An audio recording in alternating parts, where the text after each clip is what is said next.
Halo semuanya, selamat datang kembali di channel Wajeng Septin. Baik, di video kali ini aku mau bahas tentang alur ujian SKD CPNS tahun 2024. Ini peserta di lokasi ujian itu ngapain aja sih? Saran aku teman-teman datang di lokasi ujian tersebut 1 jam sebelum dimulai ujian. Jadi misalkan di jadwal itu dimulai jam 8, maka usahakan jam 7 teman-teman sudah ada di lokasi ujian tersebut.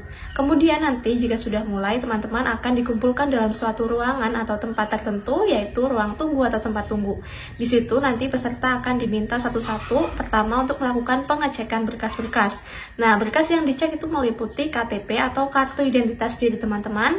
Boleh KTP, boleh SIM, tapi saran aku teman-teman bawa KTP yang asli. Kemudian yang kedua ada kartu ujian SKD-nya.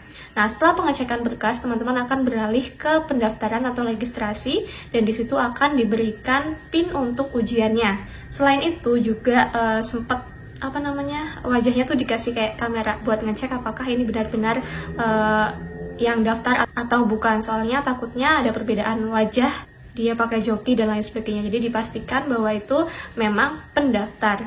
Kemudian yang selanjutnya teman-teman diminta untuk menandatangani daftar hadir gitu. Kemudian setelah itu yang selanjutnya adalah teman-teman memasuki ruangan CAT atau tes. Jadi sebelum memasuki ruangan CAT-nya, teman-teman diminta untuk meletakkan semua barang bawaan seperti misalnya tas, kemudian jam tangan. Untuk jam tangan itu boleh dilepas atau enggak, mungkin nanti bisa disesuaikan dengan tempat tes teman-teman ya. Kalau misalkan dari panitia tidak memperbolehkan, ya jangan dibawa ke ruangan itu. Jadi barang bawaannya semua diletakkan di locker atau di ruang tunggu tersebut. Ketika masuk ruang CAT tes itu tidak membawa apapun kecuali yang pertama kartu ujian, KTP, dan juga pulpen. Nah, sebelum memasuki ruang CAT itu teman-teman akan dicek body checking dengan menggunakan metal detector. Jadi memastikan bahwa dalam tubuh teman-teman itu tidak ada alat apapun yang dapat membantu teman-teman dalam mengerjakan soal.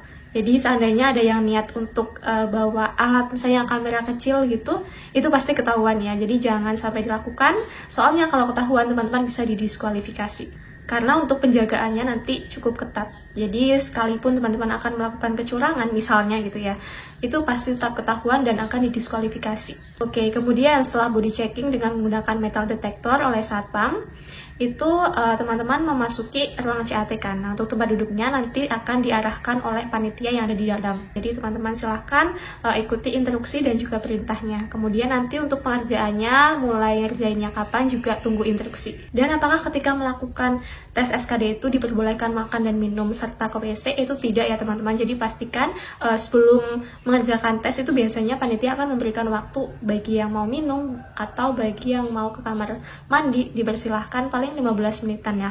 Nah, kalau misalkan teman-teman udah merasa ada tanda-tanda ingin minum atau ingin ke kamar mandi di waktu itu.